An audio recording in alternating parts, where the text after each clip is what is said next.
సన్మాన కార్యక్రమానికి మొట్టమొదటిసారిగా మన ఆనవాయితీ ప్రకారము ప్రార్థనతో కార్యక్రమాన్ని బిగించేస్తాం. కాబట్టి ఈనాటి కార్యక్రమానికి ప్రార్థన చేయవలసినదిగా మన పిఈటి మేడం గారిని కోరుతున్నాము.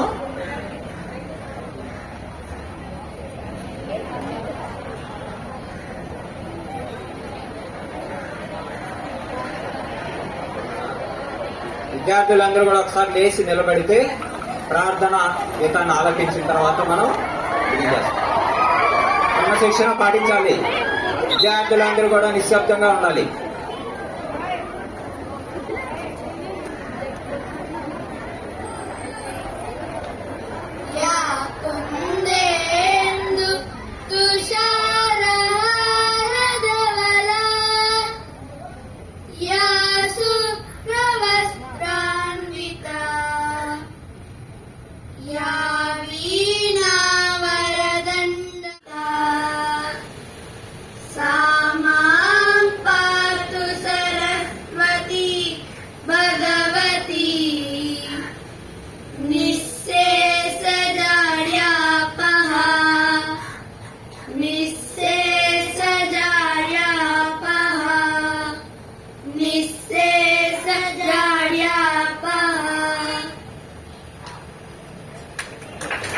విద్యార్థులందరినీ కూడా మంచి ప్రేమగా చూశారు. అందరినీ కూడా మంచి వినయంగా వ్యవహరించారు.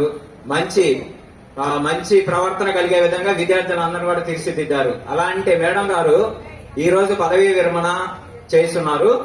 ప్రతి ఒక్క ఉద్యోగస్తుడికి 62 సంవత్సరాలు కాగానే పదవీ విరమణ ఖచ్చితంగా చేయాలి. కాబట్టి ఈ రోజుతో 30వ తేదీ రేపుతో మేడంకి 62 సంవత్సరాలు కంప్లీట్ అవుతుంది. కాబట్టి రిటైర్మెంట్ మనం ఒక రోజు ముందు జరుపుకుంటున్నాం. కాబట్టి ఇలాంటి మేడం తన యొక్క పదవీ విరమణ అయిన తర్వాత మిమ్మల్ని అందరినీ మర్చిపోకుండా మరలా మన స్కూల్కి వచ్చి మీతో ఏదన్నా మీకు అవసరమైనటువంటి ఏదన్నా ఉచితంగా లెసన్స్ అలాంటి ఖాళీగా ఉండేటప్పుడు చెప్పాలని, మరి మన యొక్క స్కూల్ విద్యార్థులు మర్చిపోకుండా అందరినీ గుర్తుపెట్టుకోవాలని, మరి ఉపాధ్యాయులందరినీ కూడా అలాగే స్నేహంగా ఉండాలని కోరుకుంటూ మేడంకి వారి యొక్క కుటుంబ సభ్యులకు అందరికి కూడా సుఖ సంతోషాలతో ఆయురారోగ్యాలతో ఉండాలని మనసారా కోరుకుంటూ విరమిస్తున్నాను.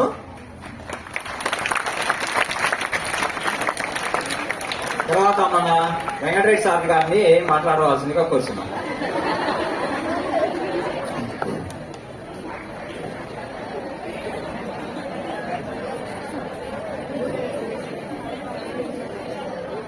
సభకు నమస్కారము. ఈరోజు రిటైర్మెంట్ అంటే ఈరోజు కాదు, రేపు అవుతున్నటువంటి పట్నం ఇందిరమ్మ గారికి మంచి ఆరోగ్యంతో, వాళ్ళ కుటుంబ సభ్యులు కూడా మంచి ఆరోగ్యంతో 100 years బతకాలని మేడం గారిని మనస్ఫూర్తిగా కోరుకుంటున్నాను.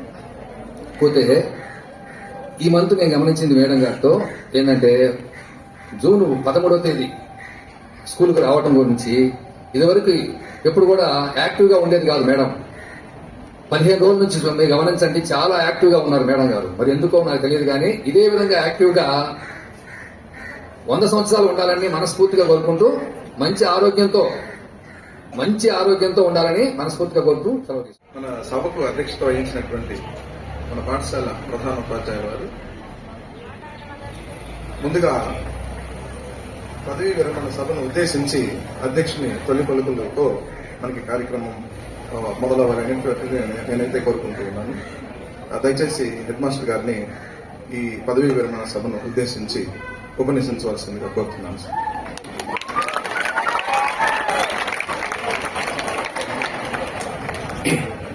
ఈనాటి పదవీ విరమణ కార్యక్రమానికి విచ్చేసినటువంటి గౌరవ ఉపాధ్యాయులందరికీ నమస్కారాలు.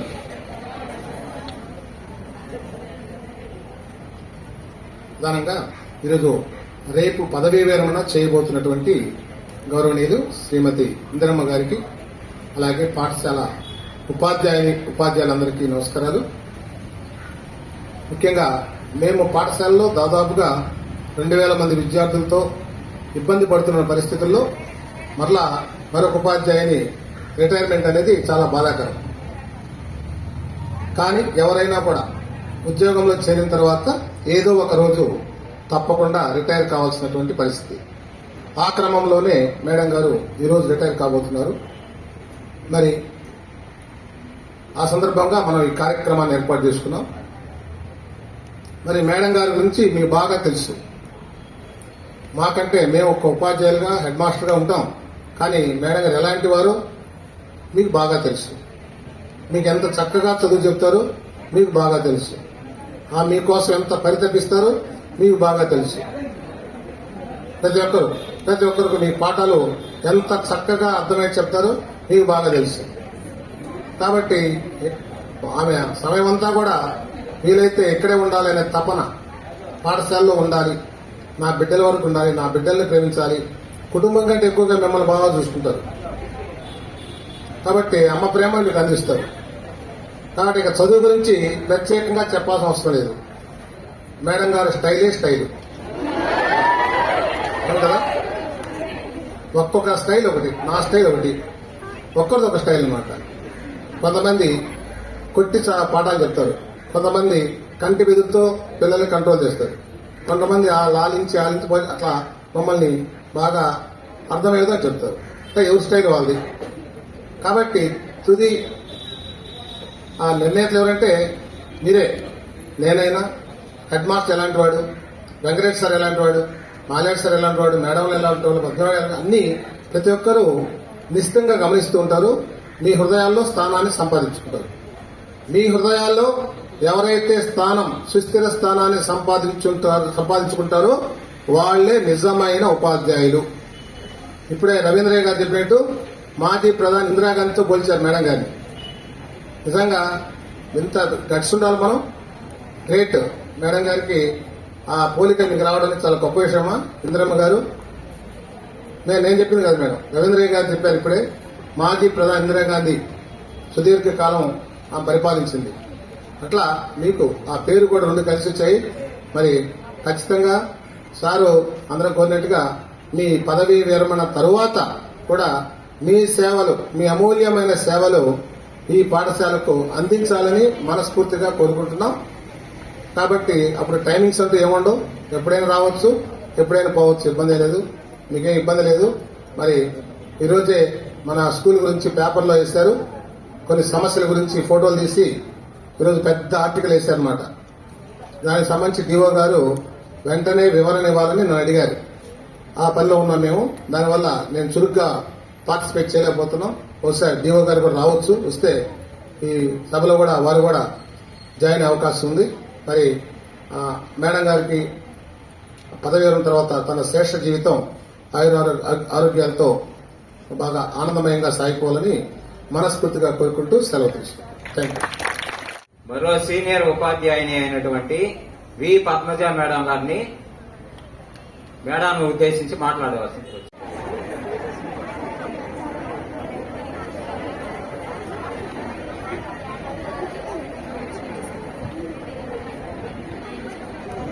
హెడ్ మాస్టర్ గారికి, ఉపాధ్యాయులకు మరియు ఇందిరమ్మ మేడం గారి కుటుంబ సభ్యులకు నా నమస్కారాలు.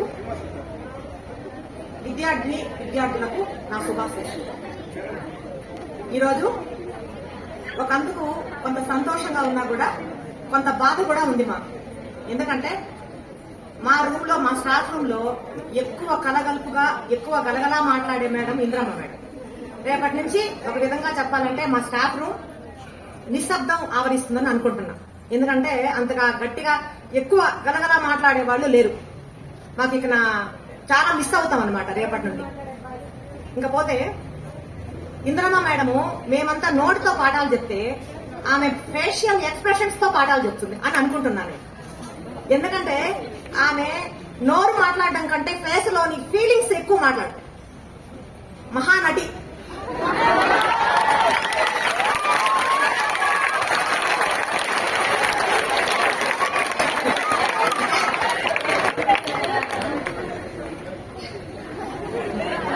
యాక్టర్ కావాల్సింది టీచర్ అయినారు ఒక విధంగా చెప్పాలంటే. మంచి ఎక్స్ప్రెషన్స్ అన్నమాట. ఎక్స్ప్రెషన్స్ తో నవ్విస్తారు, మాట్లాడతారు. సో ఇలాంటి మేడం రిటైర్మెంట్ అయ్యి ఇవాళ విశ్రాంతి నిమిత్తం వెళ్తున్నారు ఇంటికి. ఆమెకి ఆయుర ఆరోగ్యాలతో జీవితకాలం ఇప్పుడు ఎలా అయితే ప్లానింగ్ తో చక్కగా జీవనాన్ని సాగిస్తున్నారో అదే ప్లానింగ్ తో జీవితకాలం జీవించాలని, ఆయురారోగ్యాలతో జీవించాలని, భగవంతుడు ఆశీస్సులు అందాలని మనస్ఫూర్తిగా కోరుకుంటున్నాను. Thank you. Social assistant sir అయినటువంటి మాలాద్రి గారిని మాట్లాడవలసింది కోసం.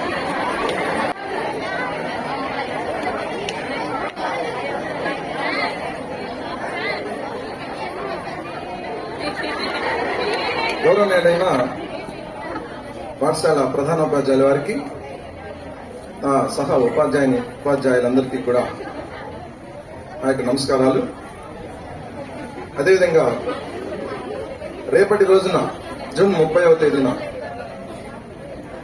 పదవీ విరమణ సందర్భంగా, రేపు సెలవు దినం కాబట్టి మనం ఈ రోజే పదవీ విరమణ సభను ఏర్పాటు చేసుకుంటున్నాం.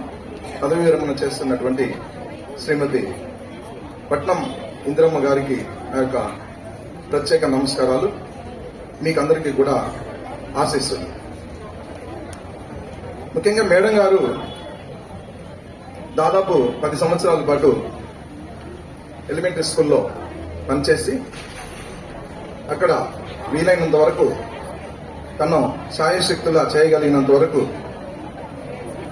అక్కడ పనిచేసి కొండాపాలెం మెయిన్ స్కూల్లో, అప్పుడు యూపీ స్కూల్గా ఉండేది, 7వ తరగతి వరకు ఉండేది. ఆ మేడం గారు వచ్చేటప్పటికి ఎలిమెంటరీ స్కూల్ గా 5వ తరగతి వరకే ఉన్నటువంటి స్కూల్ ని మేడం గారు వచ్చిన తర్వాత 6, 7 తరగతులు కూడా కంటిన్యూ చేసి యూపీ స్కూల్ గా మార్చి 10 సంవత్సరాల పాటు ఎలిమెంటరీ లెవెల్లో ఆమె తన సేవల్ని అందించి మండల స్థాయిలో అదేవిధంగా జిల్లా స్థాయిలో కూడా ఉత్తమ ఉపాధ్యాయురాలిగా అవార్డులు తీసుకొని తర్వాత 2008 నుంచి మన పాఠశాలలోకి సోషల్ స్టడీస్ టీచర్గా, హై స్కూల్ టీచర్గా ప్రవేశించారు.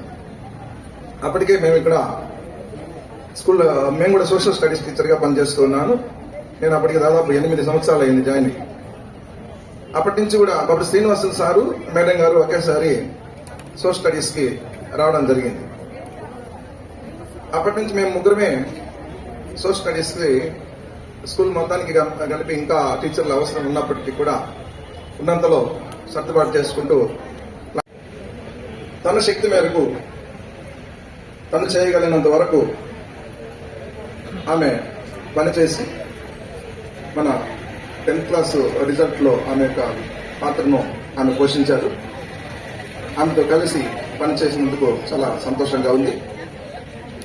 ఈ రోజుతో 62 సంవత్సరాలు పూర్తి చేసుకుని ఆమె పదవీ విరమణ చేసినటువంటి సందర్భంగా, అంటే సర్వీస్ నుంచి బయటకు వెళ్లి ఆమె కుటుంబంతో కలిసి సంతోషంగా అందరూ ఎలాంటి శారీరకమైనటువంటి మానసికమైనటువంటి అనారోగ్యాలు దరిచేరకుండా సంతోషంగా తమ శేష జీవితాన్ని గడపాలని మనస్ఫూర్తిగా కోరుకుంటూ సెలవు తీసుకుంటున్నాను. Thank you very much. Good morning to everyone. Indiramma madam retirement మీకు అందరికీ తెలిసిన విషయం కదా. దెన్ అందరూ మిస్ అవుతామా మేడంని? నిజమే, పద్మజ మేడం చెప్పినట్టు స్టాఫ్ రూమ్ లో మాత్రం మేము బాగా మిస్ అవుతాం మేడంని.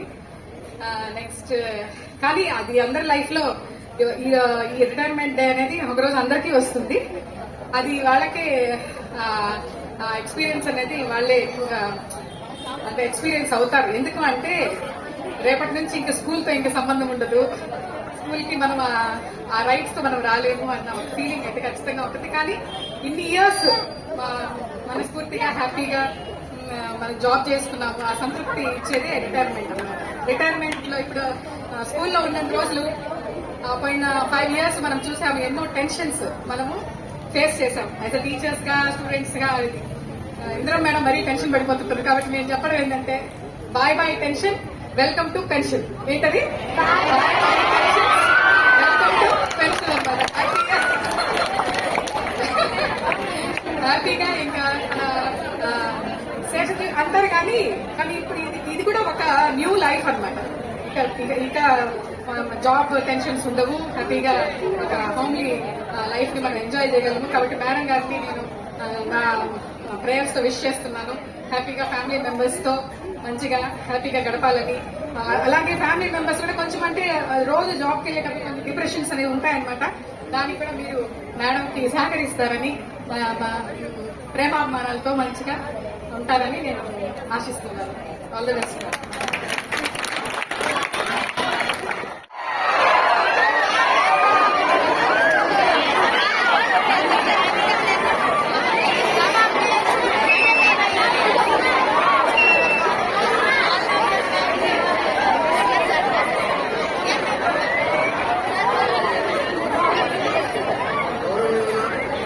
ప్రధానోపాధ్యాయులు వారికి మరియు ఈరోజు సన్మాన గ్రహీత పి ఇంద్రమ్మ మేడం గారికి మరియు వారి కుటుంబ సభ్యులందరికీ, నాతోటి ఇక్కడ పనిచేస్తున్నటువంటి ఉపాధ్యాయులందరికీ నా నమస్కారం మరియు విద్యార్థులందరికీ నా ఆశీస్సులు. ప్రభుత్వ ఉద్యోగం పొందినటువంటి ఏ ఉద్యోగైనా పదవి విరమణ కంపల్సరీ అది చేయాలి. రేపు పదవి విరమణ కాబట్టి సెలవు దినం కాబట్టి మేడం గారు నుంచి మేడం గారు కొండాయిపాలెం మెయిన్ లో ప్రైమరీ పాఠశాలలో పనిచేస్తుండేవాళ్ళు. మేడం గారు అప్పటి నుంచి మాకు సుపరిచితులే. మేడం గారితో మాకు మంచి అనుబంధం ఉంది. మేడం గారు మన పద్మజ మేడం గారు చెప్పినట్టు మేడం మంచి కళాకారిణి. ఫస్ట్ చెప్పాలంటే ఏదైనా ఒక విషయాన్ని పిల్లలకి అర్థమయ్యే రీతిలో తన హావభావాలతో వ్యక్తపరచగలరు. కాబట్టి ఆ విషయాన్ని పిల్లలు తొందరగా అర్థం చేసుకుంటారు ఏదైనా కూడా. అలాగా తన కెరియర్ అంటే ఇక్కడికి వచ్చినటువంటి తర్వాత ప్రాథమిక పాఠశాల నుంచి మన కేఎన్ఆర్ పాఠశాలకి ప్రమోషన్ తో రావడం జరిగింది. అప్పటి నుంచి ఇక్కడ సోషల్ టీచర్ గా పనిచేస్తున్నారు. కాబట్టి పిల్లలకి మంచి గారు మేడం గారి ఫ్యామిలీ అంత సుఖ సంతోషాలతో ఉండాలని మనసారా కోరుకుంటూ సెలవు తీసుకుంటున్నాం. Thank you sir. తర్వాత సోషల్ అసిస్టెంట్ అయినటువంటి శ్రీనివాసరావు గారిని మాట్లాడారు. శ్రీనివాసరావు గారు.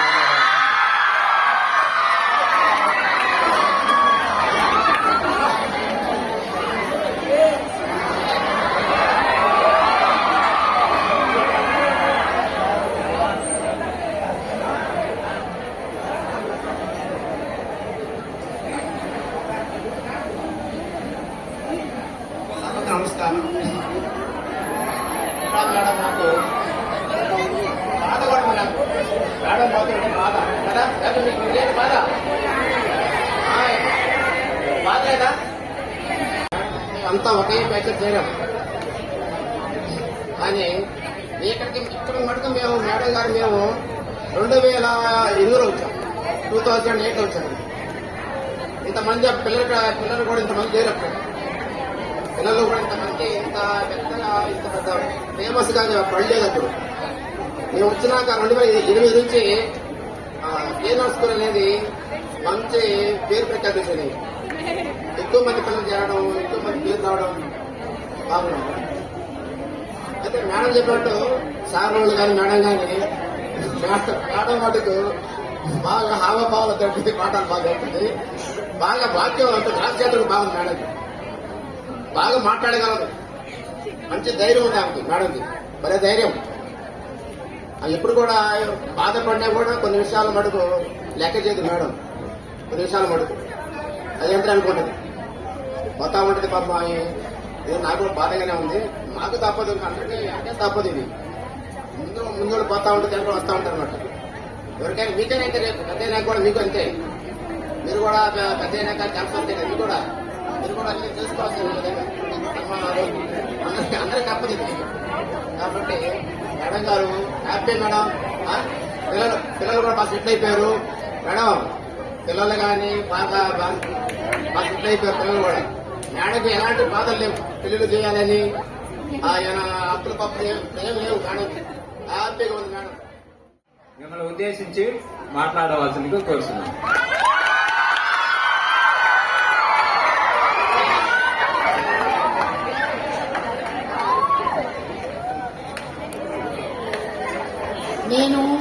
10 రోజుల నుంచి బాగా ప్రిపేర్ అయ్యొచ్చున్నాను నాన్న. ఒక్క పాయింట్ గుర్తురాకున్నాను, ఒకటే బాధ దిగులు, మిమ్మల్ని వదిలేసి వెళ్తున్నానని. కానీ ఇది నా ఫ్యామిలీ నాన్న. నా ఫ్యామిలీలో అంకిత భావంతో పనిచేసిన, కష్టం పడి పనిచేసే వ్యక్తి మన హెచ్ఎం సార్. మా తర్వాత టీచర్స్, ఇంత మంచి పేరు, ఇంతమంది జనాల్ని డెవలప్ చేస్తూ పిల్లలంతా అంత రిజల్ట్, ఎక్కడ రాని రిజల్ట్ మన స్కూల్లో వస్తుందంటే మా ఎంత హ్యాపీగా ఉందో. ఎందుకంటే అంకిత భావంతో పనిచేసిన టీచర్స్ ఉన్నారు మా. ఇక్కడ ఉన్న టీచర్స్ ఎక్కడ లేరు కావాల, బాధ్యతతో రెస్పాన్సిబిలిటీగా పనిచేసే టీచర్స్ ఎక్కడ లేరేమో అని నాకు గర్వం అది. ఎందుకంటే 75% మన హెచ్ఎం సార్ వర్క్ చేస్తే ఆయన 7 గంటలకమా. నేను అబ్జర్వ్ చేసినంత వరకు 17 ఏళ్ళ సర్వీస్ మా నాకు సార్తో. I have 17 years of service. Sir కష్టపడ్డాము. 75% అంటే సార్ ఉన్నారు నాకేదో 4 మార్కులు వేస్తారని కదమ్మా. యథార్థం వాస్తవానికి దగ్గరగా పద్మజ మేడం చెప్పినట్టు మా, మనం ఏదో ఒక టీచర్ మీద ఇంకో టీచర్ బాగా చెప్పుకుంటే సాటిస్ఫాక్షన్ కదా నాన్న. ఎంత అనుభవంతో మనం నేర్చుకున్నామా, అబ్జర్వ్ చేశామా అనే విధంగా చెప్పడం చాలా గొప్పతనమ్మా. అదే మనకు కావాలి. 7 గంటలకు వస్తారు హెచ్ఎం సారు. ఇక్కడే పిల్లల్ని డెవలప్ చేసి వాళ్ళ కంట్రోల్లో కూర్చోబెట్టి అచ్చి మైక్ పెట్టుకొని అచ్చి 90% కష్టమంతా మా హెచ్ఎం సార్ మా. నెక్స్ట్ ఏనాడు ఎంత హెల్త్ బాగలేకపోయిన టీచర్స్ మా ఒక్క 10 నిమిషాలు కూడా మా ఆ స్టాఫ్ రూమ్ లో కూర్చోరు. పోయి క్లాసుల్లో కూర్చొని కామ్గానే కూర్చొని వర్క్ ఇచ్చేసి కామ్గా కూర్చుంటారు. అందుకే మనకు 100% మా. నాకు బాయ్స్ ఓకే నాన్న, ఇప్పుడు కూడా 10th క్లాస్ పిల్లలు ఈసారి కూడా మంచి రిజల్ట్. ఎందుకంటే మేడమ్స్ ఎర్లీ మార్నింగ్ ఒక అర్ధగంట సేపు ప్రిపేర్ కాందే మీకు వచ్చి చెప్పలేరు నాన్న. మీరు ఎంత అలర్ట్ గా ఉండాలంటే మేడమ్స్ తో ఎంతో ఇన్నోసెంట్ వినయంగా మీరు గలవ చేస్తే మాత్రం అందరమే 97 బ్యాచ్ మైక్ ఉండేది. అంటే స్టేజ్ కి రైల్వే స్టేషన్ దగ్గరలో ఉన్నాం ఇలా పోయేదానికి. కాబట్టి మీరు ఎలా ఉండాలి, మేడం నోటుకుండా ఏం వస్తుందో అది నోట్ చేసుకుందామా, రఫ్ నోట్స్ దగ్గర పెట్టుకోవాలి. ప్రతి పాయింట్ నోట్ చేసుకుంటేనే మీరు యాక్ట్ అవుతారు రేపు ఎగ్జామ్ లో. ఓకేనా? మేడమ్స్ ప్రిపేర్ గా అందే మీకు వచ్చి చెప్పలేరు 10th క్లాస్ పిల్లలకి. మిగతా క్లాసులు అలాగా ఉన్నాయి, చదువుకున్నారు. మీరేం చదువుకో అక్కర్లేదు నాన్న. నాకు 70 మార్కులు రావాలనుకో అక్కర్లేదు. లోయర్ క్లాసెస్ వాళ్ళు చూసి చదవడం, రైటింగ్ స్కిల్, రీడింగ్ స్కిల్ ఆ 2 నేర్చుకున్నాను 6th నుంచి 9th వచ్చేదాకా. ప్రతి సబ్జెక్టు చూసి చదవడం గడగడ. తిరుపతిలో మంత్రాలు చదువుతారు ఎవరు చిన్న పిల్లలు 3 గంటలకు లేచి చన్నీళ్ళు స్నానాలు చేసి. ఆ విధంగా మీరు పొద్దున్నే బుక్ తీసుకొని చూసి చదవడం నేర్చుకోండి, అంతే చాలు. 10th వచ్చేసరికి బాగా అలర్ట్ అవుతారు. 10th వచ్చిన బుక్ చదవడం చేత రాకపోతే నాన్న టీచర్స్ ఏం చేస్తారమ్మా? ఏం చేస్తారు? మీరు చదివిన చదువులకి ఇప్పటికి మా చాలా డిఫరెన్స్. కాబట్టి టీచర్స్ వినయంగా ఉండాలి. నేను నిన్న మా మానేజర్ సార్కి ఆయనకి కాస్త 3 days హెల్త్ బాగాలేకపోతే నీ క్లాసు పోతున్నానా, కానీ నా సర్వీస్ అంతా కూడా మగపిల్లలే. నాకు ఎంత రౌడీ పిల్లలైనా సరే చాలా వినయంగా కూర్చున్న క్లాస్ వరకు డిసిప్లైన్ గా ఉంటారు నాన్న. నా సర్వీస్ లో కొట్టి ఎరగని పిల్లలు నేను ఎవరిని కొట్టను నాన్న. కళ్ళ భయం, ఒక రెస్పెక్ట్. నన్ను అక్కడ చూసానంటే దెబ్బ 10th క్లాస్ వచ్చి క్లాస్ లో కూర్చుంటారు. సార్కి ఎట్లా భయపడతారో హెచ్ఎం సార్కి నాకు కూడా అట్లాగే భయపడతారు. బయటే ఉండరు. ఎదుగు ఇందిరా మేడం వస్తుంది రాక్షసి ఏమో అనేసి వచ్చి క్లాసులో కూర్చుంటారు. ఓకే నాన్న, నేను ఒక చిన్న పేద చెప్పినా నాన్న అంతవరకు అర్థమయ్యి పిల్లలు మళ్ళీ నేను క్వశ్చన్ వేస్తే ఆ పిల్లలు నాకు సమాధానం చెప్తేనే నాకు సాటిస్ఫాక్షన్ నాన్న. ఓకేనా? అందుకే నేను ఫస్ట్ నుంచి ఎవరు స్లో లెర్నర్స్ ఉన్నారు, ఎవరు పిల్లలు డల్లర్స్ గా ఉన్నారు వాళ్ళని ముందే నోట్ చేసుకుంటా. ఇంకా నా ఫోకస్ అంతా, నా దృష్టి అంతా ఇద్దరు పిల్లల మీదనే. ఎందుకో ఈ మహానుభావుడికి నేను 100% రావాలా? లేకపోతే సార్ ముందు నేను తలెత్తుకొని తిరగలమా? లేదు. అందుకు సోషల్ స్టడీస్ లో నా బాధ ఉంది అదేమో. సార్ చేత ఎప్పుడు మాట అనిపించుకోలేదు మా 10% నాకు. ఆ 5 మెంబర్స్ ఉన్నారనుకోండి ఫైనల్లో, ఆ 5 మెంబర్స్ కి స్లో లెర్నర్స్ మా చూసి చదవని కూడా రాకపోతే ఎలారా? కాదు నాన్న, చూసి బుక్ చదవకపోతే టీచర్ ఎలా చెప్తారు చెప్పండి నాన్న. మీరు అనుకోండి 10th క్లాస్ పిల్లలు చిన్న పిల్లలేం కాదు, ఫ్యామిలీ పర్టికులర్స్ అంతా తెలుసుకొని ప్రవర్తిస్తున్నారు మాకు. ఓకేనా? మరి క్లాసుల్లో సిలబస్ అంత ముందు వాగి బుక్ అక్కడ పడేసి చెప్పేవాళ్ళని. ఇప్పుడు అర్ధగంట కూడా టీచర్ ప్రిపేర్ గానే మీ క్లాస్కి రాలేకపోతున్నా నాన్న. నిన్న చాలా 3 days బాగా విన్నారు పిల్లలు, బోర్డు మీద కాసిన క్వశ్చన్స్ అన్ని విన్నారు, బాగా రాసుకున్నారు నాన్న. ఓకేనా? రైటింగ్ చక్కగా ఉండాలి. మీరేంటంటే 10% కావాలి. ఈ సంవత్సరం 2 years ఉంటారు సారు. ఓకేనా? 2 years కదమ్మా మాకు. ఎప్పుడు మేము మా ఇల్లు ఇక్కడే ఉండేది. ఓకేనా? ఉన్నంత వరకు నాకు ఓపిక ఉన్నంత వరకు సారు ఇన్ఫార్మ్ చేసిన ఎవరికి ఇబ్బందులు ఉన్నా మా సార్లకి వచ్చి నేను సర్వీస్ ఇస్తామా. ఏ ఇంట్లో కూర్చొని ఏం చేస్తాం. అదే మన హెచ్ఎం సార్కి ఏంటంటే బాధ, టీచర్స్ లేరేడా. ఆయన చెప్పండి, ఆయన సైకాలజీ మొత్తం నాకు తెలుసు. ఇక్కడ టీచర్లే లేకపోయినా ఇంట్లో కూర్చొని ఇందిరా మేడం తింటా కూర్చోకపోతే స్కూల్కి వచ్చి నాకు సర్వీస్ ఇవ్వచ్చు కదా అని సార్కి నోట్ల మాటలు కూడా రావడంలో మాట్లాడేదానికి నాన్న. ఓకేమా? ఇప్పటి నుంచి టైం వేస్ట్ చేయకూడదు, తిరగకూడదు. చిన్న విషయం సిల్లీగా టీచర్స్ అంతా మిమ్మల్ని చూడాలంటే 10th క్లాస్ పిల్లల్ని నో యూజ్ మా, ఉపయోగం లేదు. మీ రెస్పాన్సిబిలిటీ మీరు మనం ఏం చదవాలా టైం వేస్ట్ చేయకుండా. Like, share, subscribe for more videos. KNR MC High School.